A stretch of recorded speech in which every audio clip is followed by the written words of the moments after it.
Swadesh media ಪ್ರೇಕ್ಷಕ ಮಹಾಶಯರಿಗೆ ಎಲ್ಲರಿಗೂ ನನ್ನ ವಂದನೆಗಳು.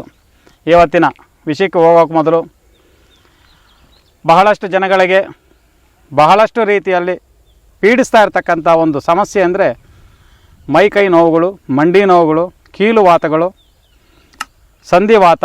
ಈ ರೀತಿ ಬಹಳಷ್ಟು ಜನಕ್ಕೆ ಆ ವಾತ ಅನ್ನೋದನ್ನು ಪನಿಷ್ಮೆಂಟ್ ಕೊಡ್ತಾ ಇರ್ತದೆ. ಕಾರಣ ಏನು ಅಂತಂದರೆ ನಾವು ತಿಂತಕ್ಕಂಥ ಆಹಾರ ಪದಾರ್ಥಗಳು ಅಂತೇಳಿ ಪ್ರತಿಯೊಂದು ವಿಡಿಯೋದಲ್ಲೂ ನಾನು ಹೇಳ್ತಾ ಬರ್ತಾ ಇರ್ತೀನಿ.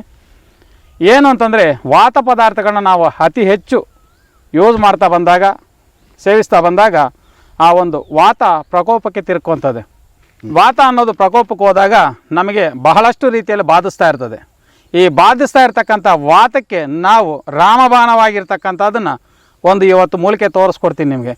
ಅದು ಎಂತೆಂತ ಕೆಲಸ ಮಾಡ್ತದೆ ಅನ್ನೋದನ್ನು ನಾನು ನಿಮಗೆ ಒಂದೊಂದಾಗಿ ತೋರಿಸ್ತಾ ಬರ್ತೀನಿ. ಅದನ್ನು ನೀವು ಪ್ರತಿಯೊಬ್ಬರು ಬಳಸಿ ನೋಡಿ.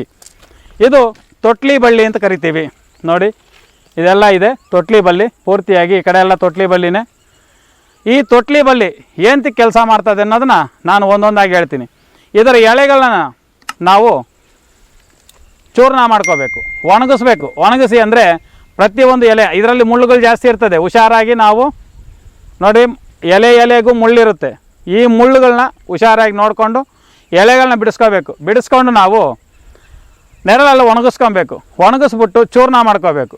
ಚೂರ್ಣ ಮಾಡಿಕೊಂಡು ಪ್ರತಿನಿತ್ಯ ಅರ್ಧ ಸ್ಪೂನಿನಷ್ಟು ನಾವು ಈ ಒಂದು ಸೊಪ್ಪಿನ ಚೂರ್ಣವನ್ನು ತಗೊಳ್ತಾ ಬಂದರೆ ದಪ್ಪ ಅಂದರೆ ವಿಪರೀತವಾಗಿ ದಪ್ಪ ಇರ್ತಕ್ಕಂಥವ್ರು ಕೂಡ ಸಣ್ಣ ಆಗ್ತಾ ಬರ್ತಾರೆ. ಕಾರಣ ಏನು ಅಂತಂದರೆ ಅವರಲ್ಲಿ ಐರನ್ ಅಂಶ ಅಂದರೆ ಕಬ್ಬಿಣದ ಅಂಶ ಕಡಿಮೆ ಇರೋದರಿಂದ ಅವರ ದೇಹ ದಪ್ಪ ಆಗ್ತಾ ಇರ್ತದೆ. ಅವ್ರನ್ನ ನಾವು ಸ್ಥೂಲ ದೇಹ ಅಂತ ನಾವು ಕರಿತೀವಿ. ವಿಪರೀತವಾಗಿ ದಪ್ಪ 60 kg 80 kg 100 kg ಇರ್ತಕ್ಕಂಥವ್ರನ್ನ ನಾವು ಸ್ಥೂಲಕಾಯದವರು ಅಂತ ಕರಿತೀವಿ.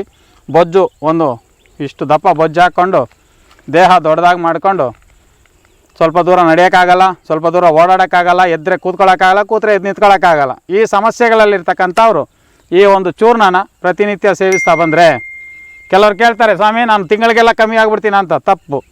ಯಾವ ರೀತಿ ನೀವು ಬೆಳವಣಿಗೆ ಆಗಿರ್ತೀರೋ ಅದೇ ರೀತಿ ಕಡಿಮೆ ಆಗ್ತಾ ಬರಬೇಕು. 1 ತಿಂಗಳು 15 ದಿನದಲ್ಲಿ, ವಾರದಲ್ಲಿ ಕಡಿಮೆ ಆಗುವಂಥದ್ದು ಔಷಧಿಗಳು ಯಾವುದನ್ನು ಸೇವಿಸಬೇಡಿ. ಅದರಿಂದ ನಿಮಗೆ ಸೈಡ್ ಎಫೆಕ್ಟ್ ಬರುತ್ತೆ. ಈ ಒಂದು ಚೂರ್ಣನ ನೀವು ಸೇವಿಸ್ತಾ ಬಂದರೆ ನಿಮಗೆ ಸಂಪೂರ್ಣವಾಗಿ, ನಿಧಾನವಾಗಿ, ಪರಿಪೂರ್ಣವಾಗಿ ನಿಮಗೆ ಕಮ್ಮಿ ಮಾಡ್ತಕ್ಕಂಥ ಗುಣ ಇದರಲ್ಲಿದೆ. ಮತ್ತು ಎರಡನೇದು, ವಾತ ರೋಗಗಳಿಗೆ ಇದನ್ನು ಯಾವ ರೀತಿ ಬಳಸ್ತಾರೆ ಅನ್ನೋದನ್ನು ನಾನು ತಿಳಿಸ್ಕೊಡ್ತೀನಿ. ವಾತ ರೋಗ ಅಂತಂದರೆ 80 ವಿಧ ವಾತಗಳು ನಮ್ಮ ದೇಹದಲ್ಲಿದ್ದಾವೆ. ಅದರಲ್ಲಿ ಮುಖ್ಯವಾಗಿ ಬಹಳಷ್ಟು ಪೀಡಿಸೋದು ಅಂತಂದರೆ ಕೀಲುವಾತ, ಸಂಧಿವಾತ, ಮಂಡಿ ನೋವು, ಬೆನ್ನೆಲುಬು, ಕತ್ತು ಮತ್ತು ಕತ್ತಿನ ಉರಿ. ಅಂದರೆ ಬೆನ್ನಿಂದ ಹಿಡಿದು ಕೆಳಗಡೆವರೆಗೂ ಆ ಜಾಯಿಂಟ್ಸ್ ಇದಾವಲ್ಲ, ಮಣಿಗಳು, ಪ್ರತಿಯೊಂದು ಆ ಸೊಂಟ ನೋವಿಂದ ಹಿಡಿದು ಪ್ರತಿಯೊಂದು ನೋವುಗಳಿಗೂ ಇದು ರಾಮಬಾಣವಾಗಿ ಕೆಲಸ ಮಾಡ್ತದೆ. ಯಾವ ರೀತಿ ಅನ್ನೋದು ನಾನು ಹೇಳ್ಕೊಡ್ತೀನಿ. ಇದರ ಸಮೂಲ ಅಂದರೆ ಹೂವು, ಕಾಯಿ, ಬಳ್ಳಿ, ಬೇರು, ಎಲೆ, ಪಂಚಾಂಗಗಳನ್ನು ಸೇರಿಸಿ ನಾವು ನೀಟಾಗಿ ಕಟ್ ಮಾಡಿಕೊಂಡು ಎಳ್ಳೆಣ್ಣೆ 1 ಲೀಟ್ರ್ ತಗೊಂಡು ಈ ಒಂದು ಚೂರ್ಣ ಪೂರ್ತಿ ಕಟ್ ಮಾಡ್ಕೊಂಡಿರ್ತಕ್ಕಂಥದ್ದನ್ನು 2 ಲೀಟ್ರ್ ನೀರು ಹಾಕಿ ಚೆನ್ನಾಗಿ ಕಾಯಿಸಬೇಕು. ಕಾಯಿಸಿ ಅದು ಅರ್ಧ ಲೀಟ್ರ್ 3/4 ಲೀಟ್ರ್ ಆಗೋವರೆಗೂ ಚೆನ್ನಾಗಿ ಕಾಯಿಸಿದ ನಂತರ ಈ ಸೊಪ್ಪೆಲ್ಲ ತೆಗೆದು ಪಕ್ಕಕ್ಕೆ ಹಾಕ್ಬಿಟ್ಟು ಆ ನೀರಿಗೆ ಎಳ್ಳೆಣ್ಣೆ 1 ಲೀಟ್ರ್ ಬೆರೆಸಿ ಚೆನ್ನಾಗಿ ಕಾಯಿಸ್ಬೇಕು. ಅಂದರೆ ನಿಧಾನವಾಗಿ, ಜಾಸ್ತಿ ಉರಿ ಹಾಕಬಾರ್ದು, ನಿಧಾನವಾಗಿ ಉರಿ ಹಾಕಿ ಕಾಯಿಸಿ ಆ ನೀರಿನ ಅಂಶ ಪೂರ್ತಿ ಹೋಗಿ ಬರೀ ತೈಲ ಮಾತ್ರ ಉಳ್ಕೋಬೇಕು. ಆ ರೀತಿ ಇಳಿಸ್ಕೊಂಡು ತೈಲ ಪಕ್ಕದಲ್ಲಿ ಒಂದು ಬಾಟ್ಲಿಗೆ ಇಟ್ಕೊಳ್ಳಿ. ಅದಕ್ಕೆ ನಾವು ಸೇರಿಸ್ಬೇಕಾಗಿರ್ತದ್ದು ಕರ್ಪೂರ, ಓಂಪೂವು, ಪಪ್ಪರ್ಮೆಂಟ್ ಹೂವು ಅಂತೇಳಿ, ಥೈಮಾಲ್, ಮೆಂತಾಲ್ ಅಂತೇಳಿ ಅಂಗಡೀಲಿ ಸಿಗುತ್ತೆ. ಈ ಥೈಮಾಲ್, ಮೆಂತಾಲ್ ಹಾಗೂ ಗಡ್ಡೆ ಕರ್ಪೂರ ಈ 3 ಒಂದು ಬಾಟ್ಲಲ್ಲಿ ಹಾಕಿ ಇಟ್ಬಿಟ್ರೆ ನೀರಾಗೋಯ್ತದೆ.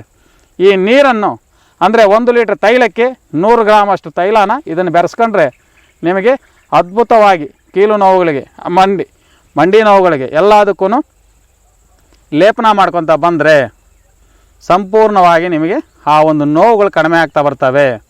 ಮಂಡಿ ನೋವುಗಳಾಗ್ಬೋದು, ಬೆನ್ನೆಲುಬು ನೋವಾಗ್ಬೋದು, ಮತ್ತು ಕತ್ತು ನೋವು, ಈ ಒಂದು ಭುಜಗಳು, ಪ್ರತಿಯೊಂದು ನೋವುಗಳು ಎಲ್ಲೇ ನಿಮಗೆ ನೋವುಗಳಿದ್ದರೂ ಸಂಪೂರ್ಣವಾಗಿ ಗುಣ ಆಗ್ತಾ ಬರ್ತದೆ. ಮತ್ತು ಇದೇ ಚೂರ್ಣವನ್ನು ಹೊಟ್ಟೆಗೆ ತಗೊಳ್ತಾ ಬಂದರೂ ನಿಮಗೆ ವಾತ ರೋಗಗಳಾಗಬಹುದು ಮತ್ತು ವಾತ ಶರೀರ ಆಗಬಹುದು, ಸ್ಥೂಲಕಾಯ ಆಗಬಹುದು, ಎಂಥ ಸಮಸ್ಯೆ ಇದ್ದರೂ ಪರಿಹಾರ ಆಗ್ತದೆ ಅಂತೇಳಿ ನಿಮ್ಮಲ್ಲಿ ಮನವಿ ಮಾಡಿಕೊಳ್ತಾ ಪ್ರತಿಯೊಬ್ಬರು ನೀವು ಬಳಸ್ಕೋಬೇಕು ಅಂತೇಳಿ ನಿಮಗೆ ತಿಳಿಸ್ಕೊಡ್ತಾ ಇದ್ದೀನಿ. ನಮಸ್ಕಾರ.